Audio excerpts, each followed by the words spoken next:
Hey brothers, it's Monday. The second Monday of NaNoWriMo.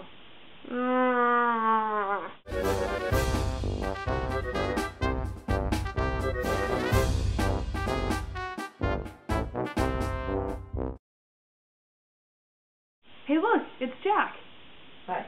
So since we made it through the first week of Nano successfully, even though I'm behind on my word count, I thought this week that we could give each other personal tips on how we meet our word count, or at least try to. So here are a few things that I try to abide by. Firstly, find a comfy place to write. It can be an armchair, your school library, your favorite Starbucks, wherever, just some place that you're comfortable writing. Secondly, follow Nano word sprints on Twitter. They're super helpful. Every so often they tweet about, and they give you like a time limit, and you have to write as much as possible within that allotted time. And a lot of times they also add dares, like incorporate an octopus into your next sprint, and it's really helpful, and it really helps you sort of like get going and help you write more. Thirdly, acquire a Nano cap, kind of like a thinking cap, but something that you can wear. It doesn't really have to be a hat or even goggles. It can be an object, a rubber duck, basically whatever, just something that helps you sort of get into the writing mode, and my goggles happen to be mine.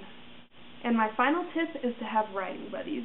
Nano is so much more fun when there are people you know doing it. It's a lot of fun because my parents are doing it, so there's always someone writing in the house, and you guys are doing it, and a bunch of friends are doing it.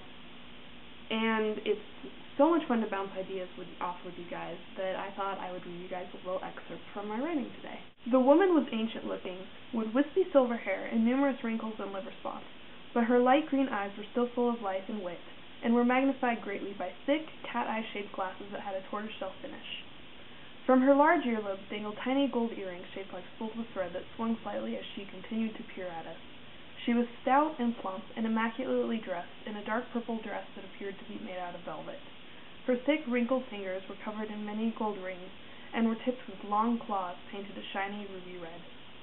She looked like any other elderly, grandmotherly woman, with the exception that she was barefoot.